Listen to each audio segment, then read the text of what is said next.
This is the original esport racing game. This is iRacing.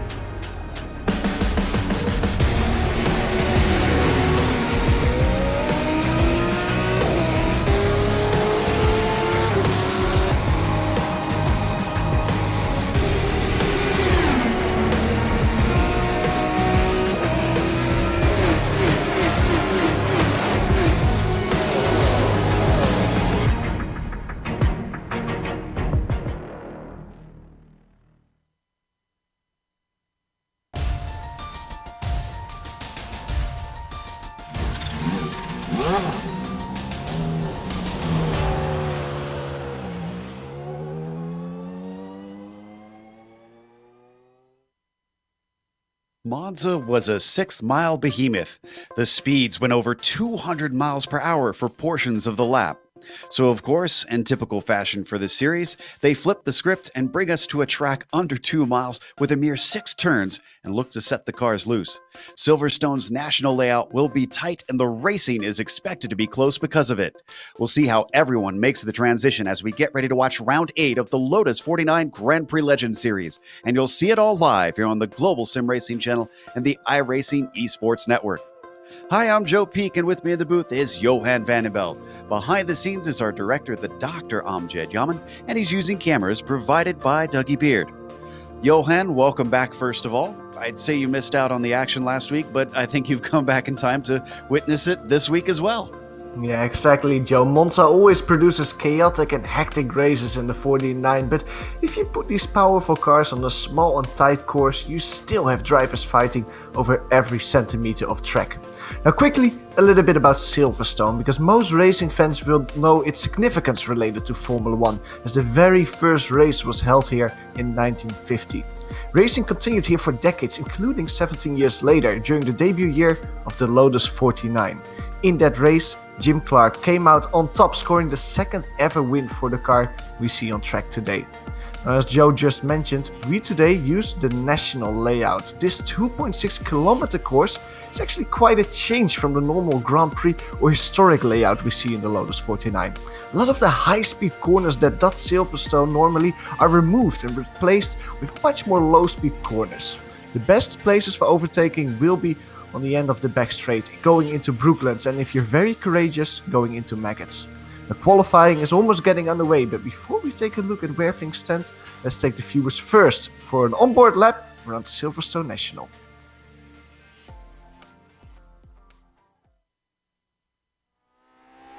Alright, we're in the GSRC Lotus 49, so let's do a lap around Silverstone. Into Cops, it'll be tempting to brake later and later, but eventually you'll come in too hot and lose all your lap time trying to recover the car off the corner. Even though it's not the longest of straights, it pays to get the power down as you fly towards the Maggots-Beckett sequence. But instead of it being a set of S's, in the national layout it takes a little kink to the left and then shoots back into a hairpin. Both the braking and the acceleration will be tough. You're steering in low gears trying to build your speed up onto the Wellington Straight, which is never easy. Drift back across the track, and then you've got one of the better places to pass on the track, Brooklands. You just need to watch out because the apex is deceptively late with it tightening up towards the end. You get a tiny squirt on the power before Luffield, and from here, you're setting yourself up to try and dime it off this hairpin. Once again, the remainder of the lap requires a gentle right foot, both accelerating off Luffield and tiptoeing through Woodcote. But hopefully, if you've kept it all together, you've now finished a lap around Silverstone.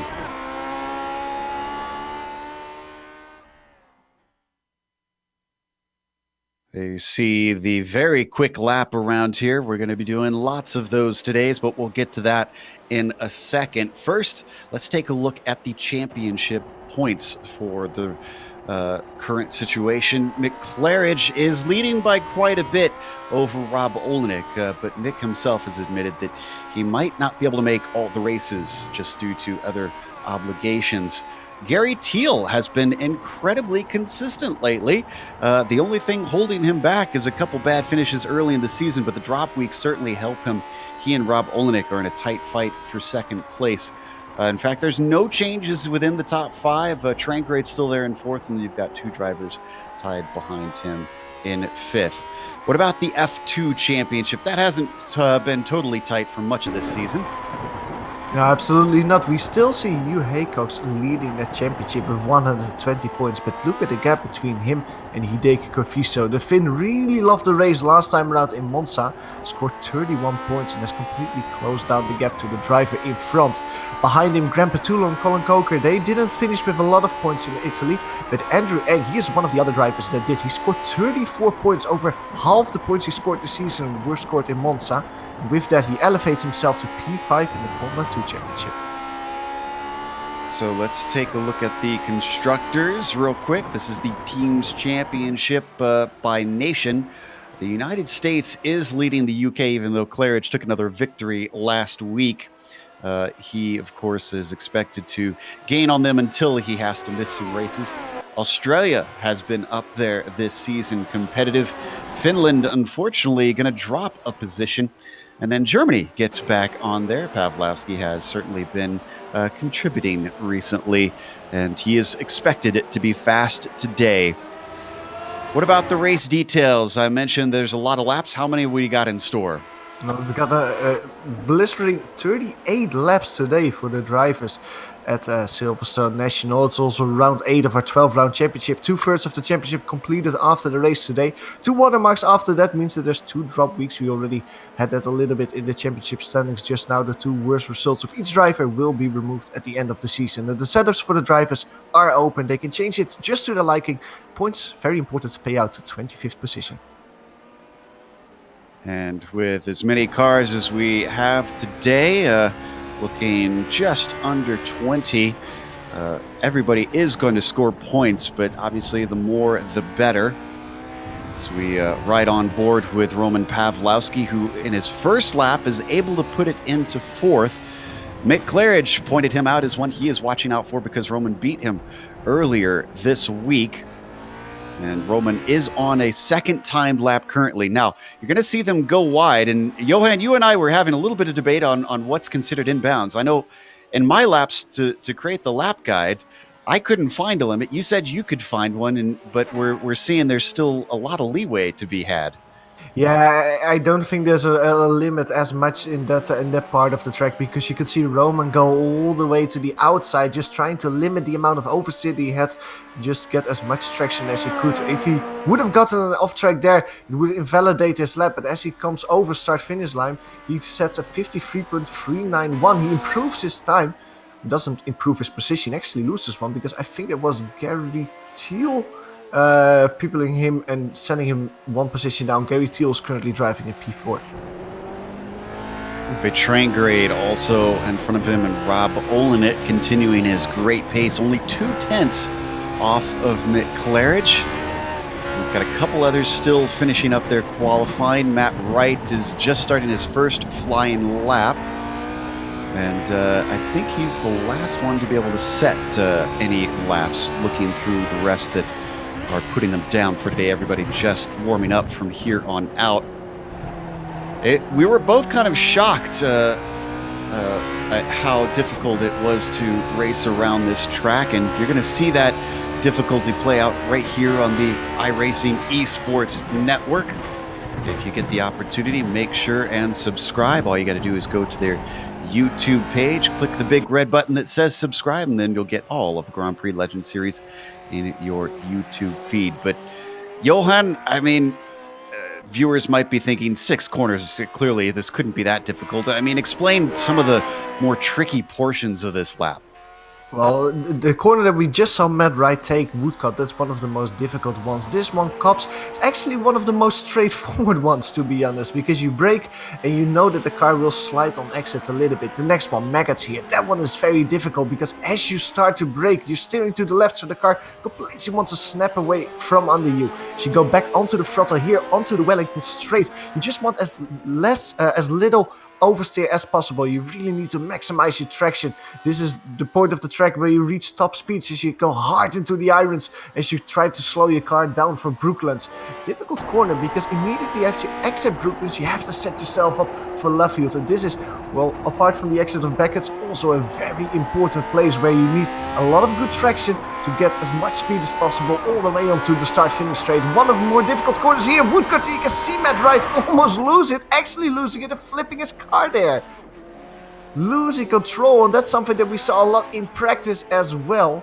That Woodcut is just one of those corners where normally you have downforce or mechanical grip, but in the Lotus 49 you don't have it at all, and you can see what happens with Matt Wright. You go to a replay of that incident, just sliding, and this time he couldn't save his car. It goes over his lid. And that's not the first time we've seen Matt do that. At first I thought it was something of a glitch that we witnessed because he landed on his wheels, but I guess somehow he set up the car that he's at risk of turning it over if he spins. So hopefully he can keep control of that in the end. We watch Andrew Ang work his way around. I was wrong. We are at least going to have him get, I think, one timed lap in, but he's not going to be able to get around for another.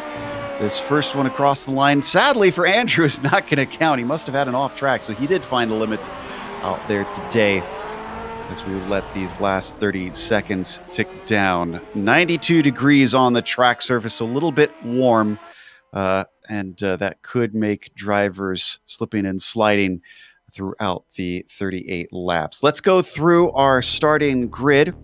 It's going to be Mick Claridge on the pole with Rob Olenek in P2, with Ove Trangrade starting on the inside of row 2. Gary Teal will be P4, with Roman Pawlowski starting in 5th. Daniel Sadro has been having a pretty good season, starts P6 today, and then Marco Kika in 7th. On the outside of that row, it'll be Grant Petullo. Matt Wright starts 9th, and Philip Urquhart starts in 10th. Johan? Just outside the top 10, we find Stefan Slager, the Austrian, parks it on the inside of row 6. Behind him it's Colin Coker with a 55-0 as well. David Sanchez, he starts on P13. He's being flanked on row 7 by Don Good. Andres Bruno starts the race in 15th, just in front of Jasmine Beach. James Ellis is the last driver with a timed lap, and there were 2 drivers that found the limits during their qualifying attempts. Armin Weber, that's probably one of the big names that starts far down the grid. He starts in P18. Andrew Eng, P19. He starts his race at Silverstone. Cars already gridding up, and it's difficult enough getting off the line in these cars. You add in Woodcote, and suddenly you're having to steer and accelerate in the lowest gears of this car. We might have some spins. We might have some slow starts. This could be chaotic down into Cops. We'll find out soon enough as we get ready to watch round 8 here in the Lotus 49 Grand Prix Legends Series. Looking at James Ellis, one of the drivers starting a little bit farther back, being the last to put a lap time in. I say surprisingly widespread for such a short lap at 4 seconds. We could see traffic very much come into play and maybe offer opportunities to get a pass in. At this point, everybody has lined up on the grid, so the lights come up as the engines start to rev. Green flag is out here at Silverstone, and off the line, the top 3 are pretty good. Ove Trangrade looking strong, very strong for Pawlowski, who immediately moves into 4th place. On the brakes, we're seeing a few cars try to pull ahead out of Cops. It's a really good run for Rob Olenek, solidifying his 2nd place. So far, so they're all good. Yeah, it's still all good, Angelica. Roman Pawlowski tries a move on the outside of Maggots on over Trangrade, who came extremely close to having contact with Rob Olenek on the inside of Cops. Both cars went well. We see actually a very calm start, to be honest. I don't see any problems throughout the field, but up top, it is Mick Claridge. He has the lead in front of Rob Olenek. Roman Pawlowski still fighting with over Trangrade as they reach the left field. Now it's Roman Pawlowski on the outside, over Trangrade on the inside. The battle for P3 over Trangrade on the inside seems to have more momentum as they go on throttle, but on the final part of that exit is Roman Pawlowski winning a car length over Trangrade, wins it back. They keep it side by side. Gary Teal looking to thread the needle. He thinks the better of it, and it seems like Roman Pawlowski is getting that P3 position, Joe, but they keep continuing to fight. Off the corner, Ove Trangrade just is way too good for Roman to seal the deal. As they come through the Maggots Beckett's onto the Wellington straights, Roman's not giving it up. Once again, swinging wide to try and carry that momentum. Can he finally get this one done? It's been nearly a full lap for these two. As they come up to Brooklands, he doesn't cover him off. He keeps the inside, And now I think he's got it done, as behind them, more battling taking place between Marco Kika and Daniel Sadro through Luffield. Yeah, Daniel Sadro cannot hang on the outside of Luffield just like Roman Pawlowski did. He has to give in, settle in between Matt Wright and Marco Kika. Marco Kika elevates himself to P7 with it overtake. P6, I think, with the overtaking maneuver. Nick Claridge all the way up front. He has gapped Rob Olenek by over a second already. So despite the fierce fighting, it was a pretty clean first couple laps. I saw a couple spin marks out there. I'm not sure who caused that. Otherwise, the only contact or mistakes I saw was Stefan Schlacker having a little bit of contact coming out of Maggots Beckett's on the first lap. As we watch Ove Trangerade give chase on Pawlowski. All that battling put a little bit of a gap between Pawlowski and Olenek, who's in second place, but the number 6 certainly seems to have speed despite his qualifying not looking too hot.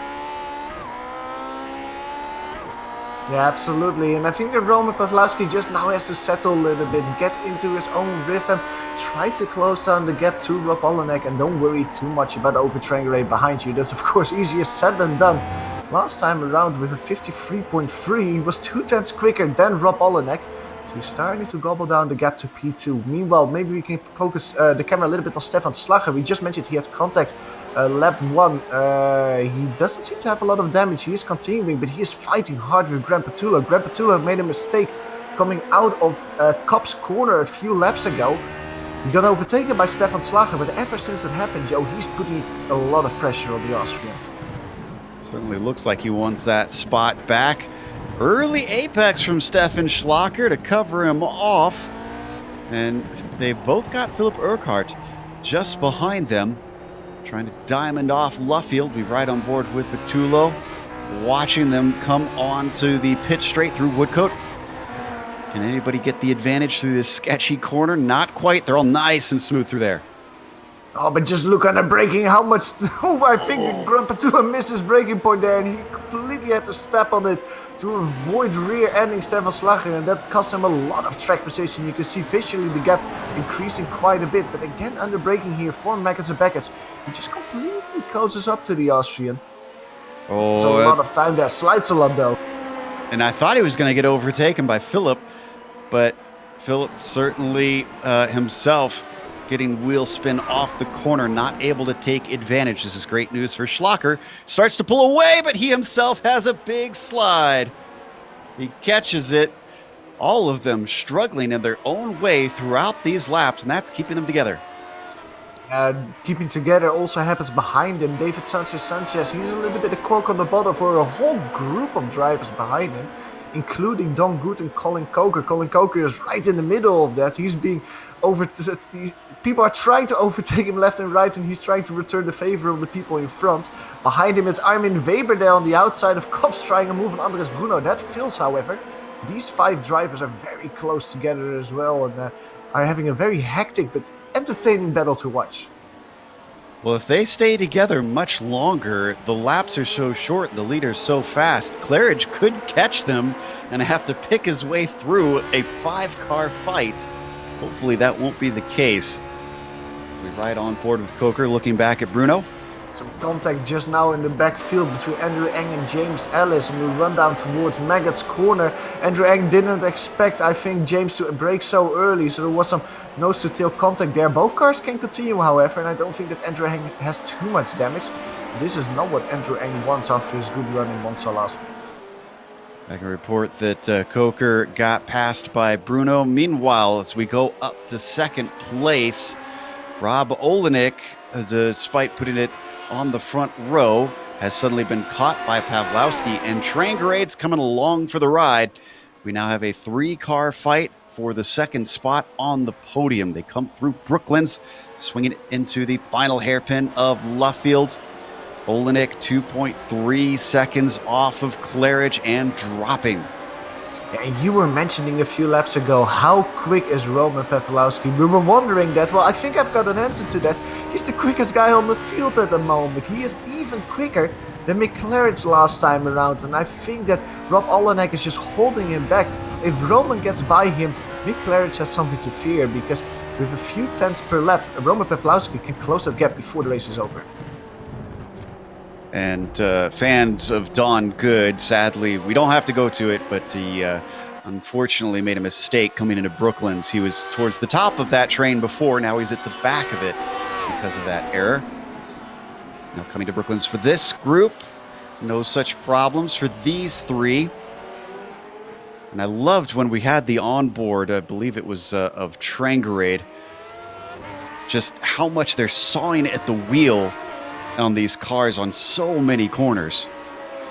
Yeah, and I think that Woodcut is the prime example of sawing on the wheel on this track, to be honest. It's so difficult to keep it in a straight line. We saw that in qualifying, of course, with Matt Wright losing control there.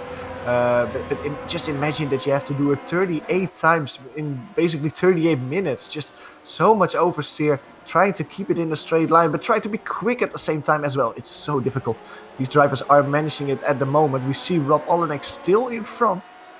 Roman Pawlowski not able to try a move as they go towards Brooklands. He didn't have such a good exit out of Maggots. That's really one of the things on this track though, Joe. As long as you're very good on the exits and if you're very consistent on the exits, you just don't give the drivers behind you a chance to make an overtaking maneuver.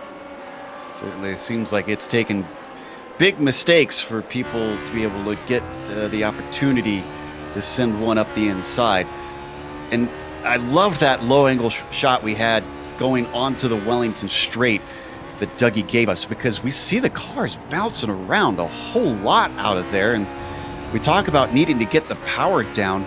These cars have a lot of suspension travel, and I'm sure that's not making it any more fun trying to find the grip. Coming through Beckett's and onto the Wellington straight one more time. Here's that shot once again.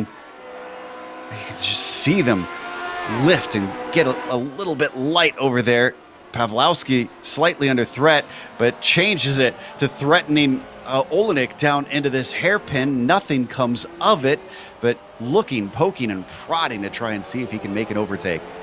Rob Olenek is driving the Tiger livery car, but it was Roman Pawlowski showing the teeth there, because that was showing himself as the break for Brooklands corner. He really was far away and completely put his car almost side by side. He kind of has to, because over Trangarade at the same time, Joe, is putting him under a lot of pressure, especially on the exit of Beckett's. You can just see the different driving lines of the drivers. You can see it here. It is Rob Olenek in front, taking away tighter corner all the way around, while both over Trangarade and Roman Pawlowski try to go for the late apex. I think that at this point the straight might be slightly too short to really profit from that late apex. That's helping Rob Olenek just to stay in front. And all this tension is happening behind what is a race that is as calm as a British tea time. Mick Claridge, 3.5 seconds up now, continuing to pull away. But as we ride on board with Pawlowski, Roman really showing us how tough it is to overtake at this track. They hit cops one more time. He closes in under braking, looking to try and get the traction off the corner, but nothing doing. Cannot make a mistake. Just a quick update on David Sanchez. He went wide going into Beckett's last time around. We don't have to go for it. He lost 2 positions to Armin Weber and Andres Bruno, and at the same time Don Good went for a spin, lost 2 positions doing that as well. This is really where some of the best action is. The only other good fight that we have is down in that group that we were watching before, which is now broken up slightly. Here we see Marco Kika trying to chase down Gary Teal just behind them. Kika running P6. Teal with a top 5. This is going to break his 4-race podium streak if things stay how they are. And maybe another battle that we can focus on that's actually really good to watch is the battle for P18 at the moment. James Ellis and Andrew Eng, I wanted to say they're going to be a thorn in the side of Mick Claridge, because look what they do. They both stop completely on the edge of the track to let all the leaders pass. That's something I've never seen before. This is one amazing truce. They're still stationary. And now they're starting to go. That is one of the most incredible shows of sportsmanship I think I've ever seen. So they get going once again. There has to be some communication between the drivers there, because the way they both got to a complete halt. Oh, it's Andrew Eng completely misses his braking point. Oh, that's race over for Andrew Eng. Maybe he just cooled the tires down a little bit too much there, standing still. He missed his braking point by quite a margin, hard into the wall there. Yeah, I wanted it perfect. I wanted to see the onboard, because was he blinded maybe? Oh, no, it was the sign. It was the turning sign that kept him from seeing the way the wall jutted out at the end, and he got caught out. Well, sad to see that is the way that he goes, because as you said, I don't think he's going to be able to return to the race after that.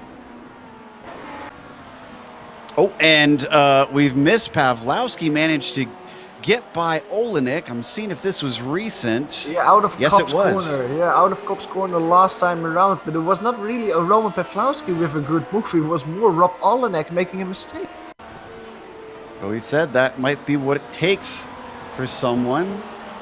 See, coming out of Kopp's. Oh, way wide. All the way into the grass. Barely catches it as it wobbles underneath him, and he stops it before Trangerade can manage to sneak through. But now I am interested though to see the lap times between McLaren and Roman Pawlowski, because Roman, when he was chasing down Rob Olenek, was quicker than McLaren. Can he continue that kind of pace and just slowly chew down the gap to the Brit in front? It is an incredible 4.8 seconds already. And with roughly 23 laps to go, that's quite a big task to close the gap down. But still, he was very quick, a few tenths per lap. If Roman Pawlowski can keep that same pace, he might put Mick under a little bit of pressure for that P1 finish. His last lap was a 53.1. Roman was a 53.4. So right now, he is not faster. He's going to have to work harder for this, and he's kind of towing along Olenek and Trangerade.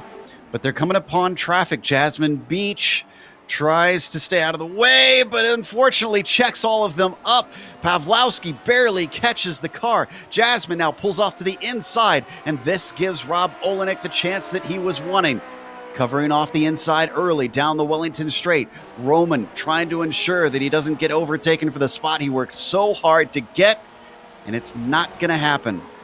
Parking it there on the apex, very smart. Rob Olenek has to check up because of that, and that might give over Trangerade behind a chance for P3. I hope there's no damage between the P2 and P3 drivers, as they did have a little bit of contact because of the way they had to check up in Maggots. Rob Olenek going very wide there over Trangerade with more speed, but not enough speed to try and move in Kopp's. Rob Olenek immediately sliding through the corner, another mistake from him there. Roman Pawlowski is driving away over Trangerade. Had to check up a little bit there, but he is the inside for Maggots and Beckett's. Who is more courageous under braking? It seems like it's a Norwegian there, trying to keep it on the inside. He passes him. Rob Olenek, can he try to cut back? It doesn't seem like he has the speed. He has slightly more speed though, and in the draft he tries to get the overdrive. He's going to have slightly more of that speed as they come up to Brooklyn, so the side-by-side racing continues. With it being on the outside of the first half, Rob Olenek falls backwards. He's given space here in Luffield until Trangerade half shuts the door. Still, they continue, and all this fighting allows Pawlowski to break free, but he's lost plenty of time with that trouble with the lap traffic. So Roman is farther back from McClarich, but way ahead of this fight for third. Yeah, to just put it into perspective. Oh, as you see a car spinning. That is McClarich is off! McClarich is off. He is off the track at the moment. What happened there? Some lap traffic in front of him. Colin Coker and David Sanchez were tangling with each other, and McLaren just got completely caught up in that. And if I remember correctly, that's the second time this season that lap traffic has caused a headache for Mick Claridge. You can't really blame Mick too much on this one. He was trying to thread his way through what was a difficult situation. So he was the fastest car for much of this race. He's all the way back in fifth. Hopefully he's not too damaged. He's got a lot of cars to overtake on a track that's proving incredibly tough. And the driver that he pointed out as a threat is now leading. Roman Pawlowski is well ahead. Yeah, and it's so difficult because both Colin Coker and David Sanchez had contact with each other in Maggots David Sanchez tried a really late move on the inside of Colin Coker. I don't think Colin saw that on time. Because of that damage, both cars were probably a little bit too much focused on their own cars, trying to get it back into a straight line, and Mick Claridge just was too quick for them to keep in mind. He's trying to overtake Gary Teal, but we're watching on screen there. Pawlowski having to get by traffic has allowed Trangrade to start to reel him in. Colin Coker was next. Colin maybe trying to stay out, but that checkup unfortunately interrupts the precious momentum of Trangrade. He loses a little bit of that time that he gained. So does Rob Olenek through Copse. Coker trying to stay out of the way. He didn't really do much wrong there. Unfortunately, he's just in a tough spot. Yeah, it seems like the top three is starting to be stretched out because of the traffic a little, but in P4 the battle is firing up. That's the one between Gary Teal and Mick Claridge. They're currently going over Wellington Straight at the moment. Mick Claridge has been putting a lot of pressure on Gary Teal ever since he got knocked down a few positions. Taking a look on the inside there, cannot put it side by side. Gary Teal knows that he is there now. See him in his mirror. Mick Claridge is swerving from left to right, trying to find a position where he can just prod for the overtake that he desperately wants. Through Woodcuts, he's really strong here though. You can see that immediately, Joe, closing down the gap as they get to Copse, taking a look on the inside, and they're braking once again, just not enough. And I can't help but smile because Teal knows that he's there, but he's not covering him off. He's just so confident in his braking that he doesn't feel like Mick Claridge can make the overtake. I've yet to see him defend so far this lap we've been following. Coming onto the Wellington Straight, and Claridge is just mashing the throttle, trying everything he can to get by Teal, but you can see he's just too far back once again. And Teal, smooth as ever, keeps to the racing line, follows behind the car of Colin Coker, who they're about to lap. Coker moving out to the outside of Luffield, staying out of the way, and it looks like they're going to smoothly get by. This time they get smoothly by, but Mick Claridge is still very close to Gary Teal. 2 car lengths between the two as they get to the rundown toward Copse corner. You can just see that Mick Claridge is he's putting so much risk in his laps at the moment to try to get every bit of track. It's almost like he's doing qualifying runs. You can see it on the rundown to Copse, how he just maximizes every centimeter of track he has. I see a car stopped in front of him. That's James Ellis letting some of the cars by and doing the same thing as he did a few laps ago. On the exit of Maggots on the Wellington Straight, there's David Sanchez just in front of them. Mick Claridge doesn't have a good enough exit to try and move, I think, going into Brooklands here. Oh, this time we do see a little bit of a look to the inside from Gary Teal. Can't tell if that's from the lap traffic, who's not pulling out of the way on the first part of Luffield. Now Sanchez drifts to the outside, lets them both through. Nicely done by David. And they continue on their way. This is all behind the podium that these two are fighting, which is still close together. Pawlowski, Trangrade, and Olenek all equidistant apart for the top 3.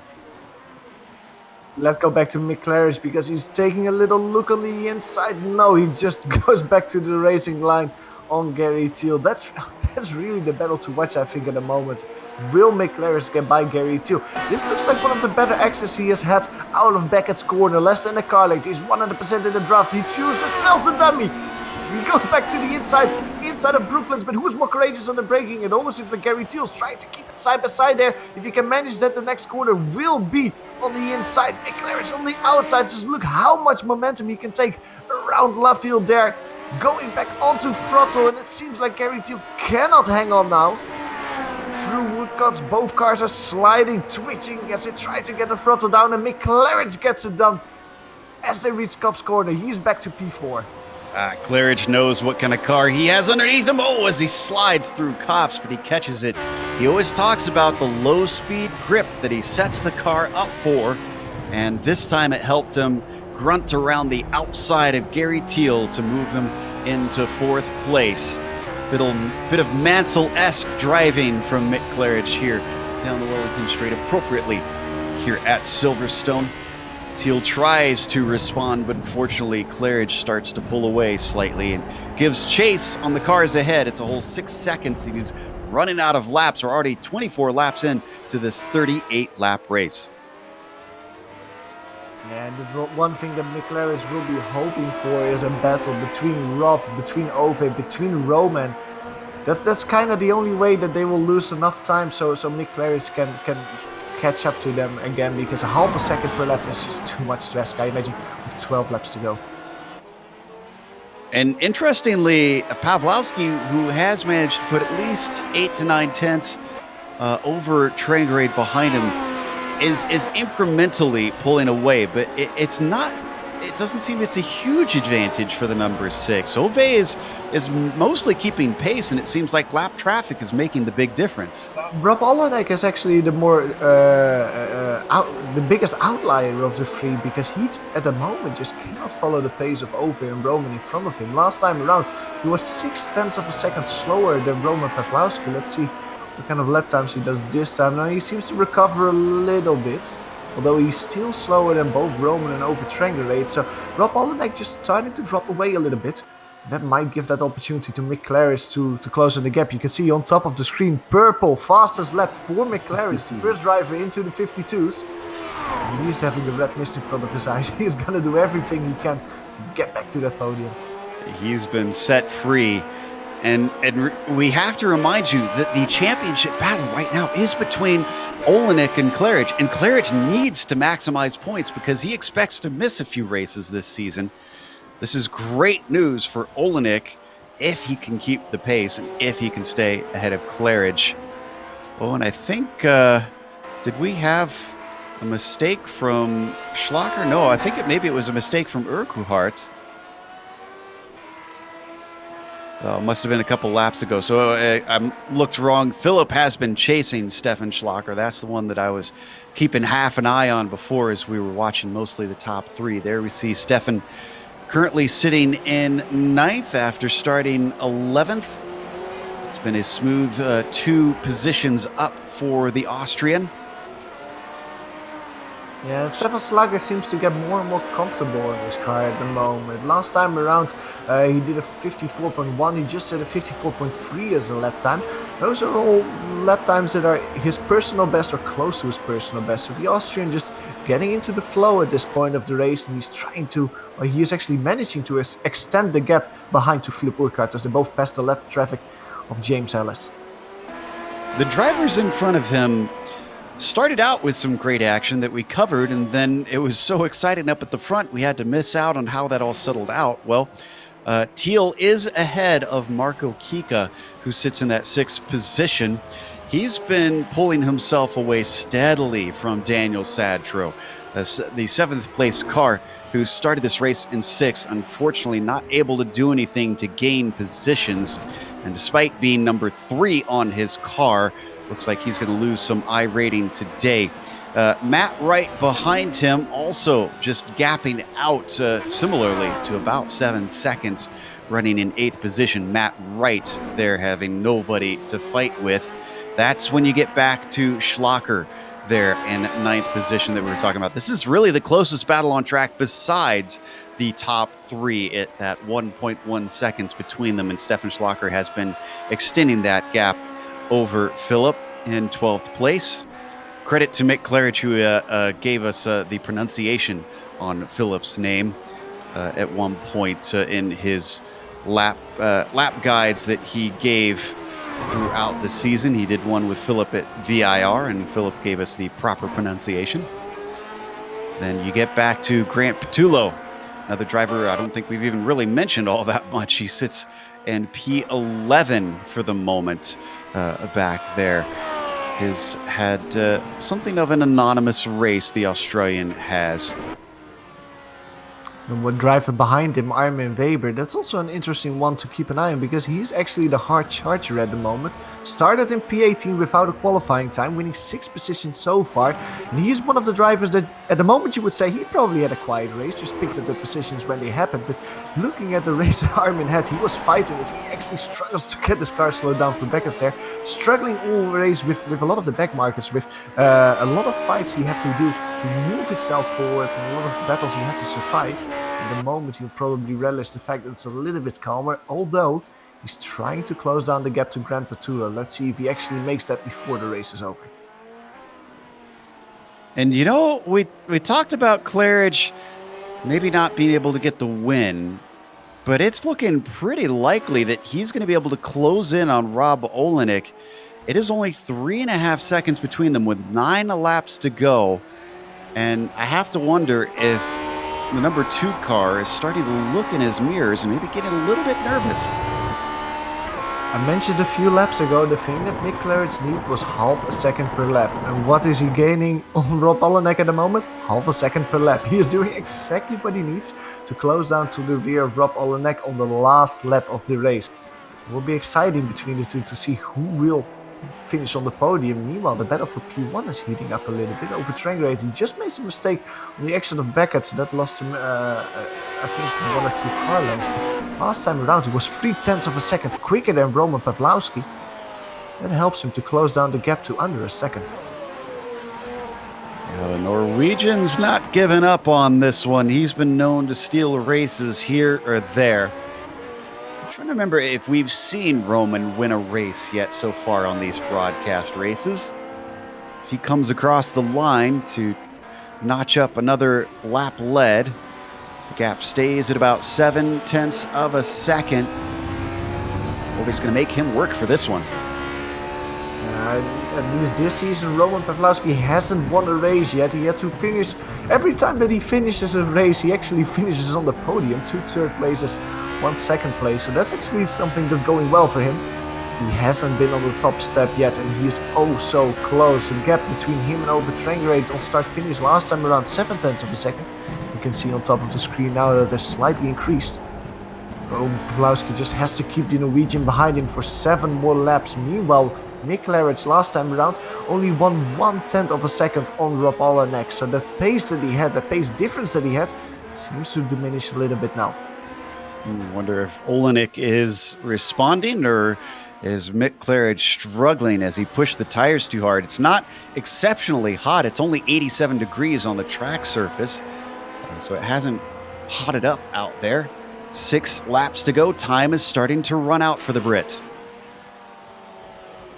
One thing that the leaders didn't have to worry about for a few laps was traffic. Well, start to form again. Armin Weber is just in front of them. I think 3-4 seconds in front of them. And also Grant Petullo and Colin Coker are not that far in front. I think that those 3 drivers will be left before the race is over. That might throw another wrench in the mix, Joe. How will the traffic behave and how will the leaders approach the traffic with only a few more laps to go? You know that over Trangrade is breathing down your neck, so how much risk do you take trying to get by them as soon as possible? Only 12 drivers left on the lead lap out of 17 still running. 19 started. Good and Eng are only DNFs so far. So pretty good record for the field. Not the largest, pretty average turnout, but I'd say that's good considering we're up against the 24 hours of the Nürburgring today. Enough drivers have been able to jet out here to the UK to try and put a quick retro race in before they head over to the ring to try and compete. I know a number of drivers mentioning that they might drive in that one. So right on board with Trangrade again, you can see just how much he's having to struggle with that bright red Lotus wheel. They are gaining on Armin Weber very, very quickly.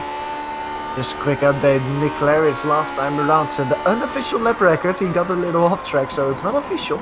But he did a 52.8. Well, he immediately does another 52.8, and this time it does count. So Mick Claridge is just putting the hammer down, and he has closed the gap to Rob Olenek to only 1.6 seconds. Twice winning 0.8 of a second and 0.6 of a second, and that really helps him to take giant leaps to the rear of that car in front of him. Jaws music beginning to play in Olenek's ears, and the lap traffic behaving very well, you have to say, as we see Weber pulling off to the side for Trangrade.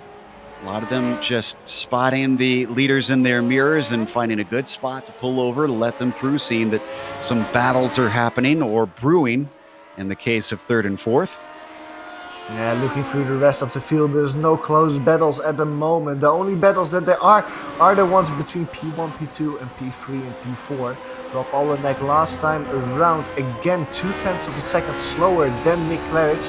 The gap between them is only 1.3 seconds, but in front of them, Ovid Schrenger at only 0.3 of a second behind Roman Pawlowski. Norwegian here said at Cue the Jazz Music, he's getting closer and closer. With only 3 more laps to go, Joe, you start to wonder, where are you gonna make a move? Are you gonna change your racing lines to maybe give you a little bit more speed onto Wellington Straight, for example, so you could try and move here in Brooklands? How are you gonna approach it? They're going to get 2 laps to go this time by, and I believe, Colin Coker just going to let them through nice and easy. Trangarade applying more and more pressure. It's going to have to take something aggressive if he wants to try and make it past, or a big mistake from Pawlowski to open the door. As they come out of Copse, it doesn't happen this time. Trying to break for Maggots. This is really one of those places where you can just see visually over Trangarade winning 1 or 2 car lengths, but on their throttle. He struggles so much with oversteer. Well, in the meantime, you can see the different racing lines. Roman Pawlowski losing literally every bit of tarmac there is at Silverstone to try and get the throttle down as smoothly as possible. And you can see that he immediately wins a few tenths of a second as they go through Luffield. I see that the gap between them is 5-6 tenths of a second. And with 1 more lap to go, Joe, that's going to be a really difficult task for Over Trangarade to close and overtake. He laid down a little more rubber than he would have liked to, and I think that sealed the deal. We'll find out. As you mentioned, white flag. Trangarade more than half a second back as Pawlowski looks to be nice and smooth. Up at the top of your screen, another fastest lap from Mick Claridge, getting to win 3 tenths. We'll get to that if that gets any closer. But right now, this battle for the lead is once again a bobble from Trangarade, getting too greedy out of Beckett's onto the Wellington Straight. Unfortunately, letting his right foot get a little bit too hungry for his head and for the grip that the circuit has to offer. Coming around Luffield, Roman Pawlowski has been all podiums, but it's going to be the top step of the podium here today as he swings it through Woodcote and wins ahead of Ove Trangarade behind him. Olenek withstands the pressure to close the gap for the championship lead as Mick Claridge settles for a 4th place. Behind him, Gary Thiel's the final driver, finishing in the top 5. 12 seconds behind the leaders. Marco Kika wins 1 position. There's not a lot of battles anymore. Daniel Cedro coming through Woodcote at the moment. He finishes the race P7, losing 1 position. A little bit of no man's land at the moment. Matt Wright going through Luffield at the same time. He wins 1 position today, finishes the race in P8, and then after that heavy crash in qualifying. Good recovery from him. And Stefan Slager, that was one of the drivers we put a lot of focus on at the beginning of the race. He fought virtually the whole race with Philip Urquhart. He bested him in the end. He comes home in P9. Just on the lead lap too, because Grant Patullo is going to be the last one across the line on that lead lap. We're going to take a break here on the Global Sim Racing channel. We'll come back with the official results as well as driver interviews. If you stick around on screen, you can see all the upcoming races here on the GSRC.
Welcome back to Silverstone. We just watched round 8 in the Grand Prix Legends Series. Roman Pawlowski with his first win of the season is very closely followed by Ove Trengrade in second.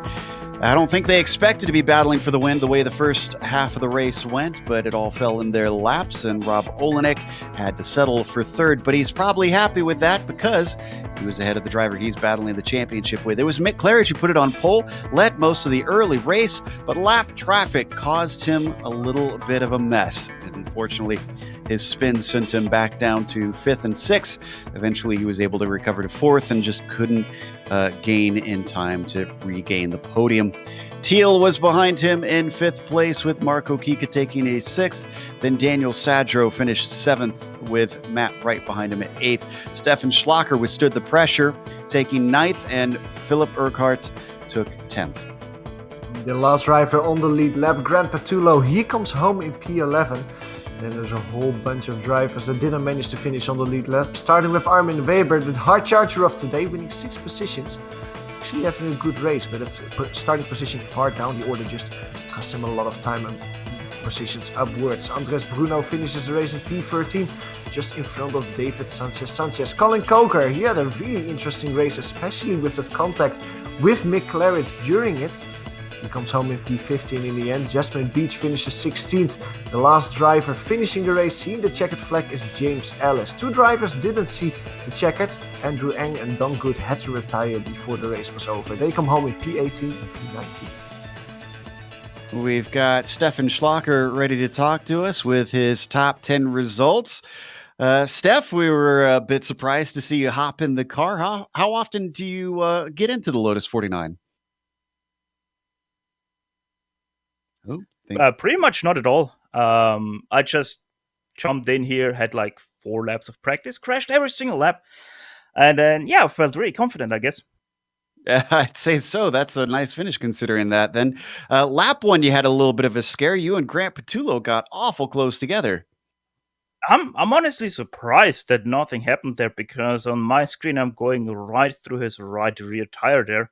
So really lucky that nothing got registered there. I don't know, probably I went off a little bit on the brake, and thus having that overspeed. Grant also was a little bit slow, but hey, no harm, no foul. I gave him back the position too. So a little bit of a gentleman there. You have to do that sometimes. Yep, this is certainly a gentleman racing car from what we've seen from a number of drivers. Now, you withstood some immense pressure from Philip Urquhart behind you, though. The number 12 was keeping you on your toes, it looked like. Yeah, Grant and Philip, both of them really from lap 2 on, after I got past Grant because of a mistake, I was under pressure all the time. My fingers start cramping up because I was focusing so hard on not doing anything stupid ahead of them. And it really worked out.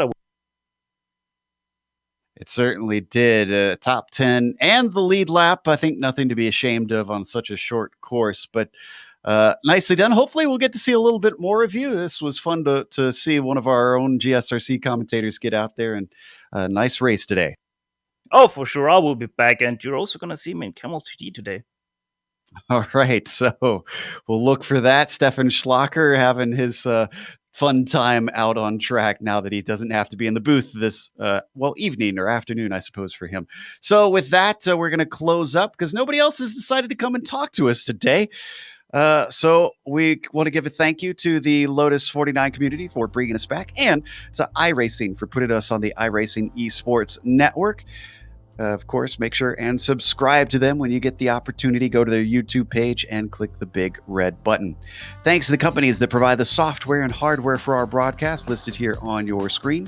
And additional thanks to June Lalonde, who provides our wonderful music. See the screen for how to get a hold of more of her great work. Thanks to the team today, Johan, Amjad, and Dougie. If you'd like to find out more about GSRC, including upcoming races, you can find it at globalsimracingchannel.com. You can also check out our social media on Twitter at GSR Channel, Facebook at Global Sim Racing Channel, and Instagram at GSRC_Graham. Don't forget to head on over to our YouTube page and hit that big red subscribe button as well, so that you don't miss a moment here on the GSRC. And next race is going to be down in Brazil, Interlagos. That'll be Saturday, May 11th at 9:30 a.m. Eastern. We have upcoming races for other series listed on the screen, so check those out and mark them down on your calendar. But until next time, race clean, race hard. We'll see you on the track.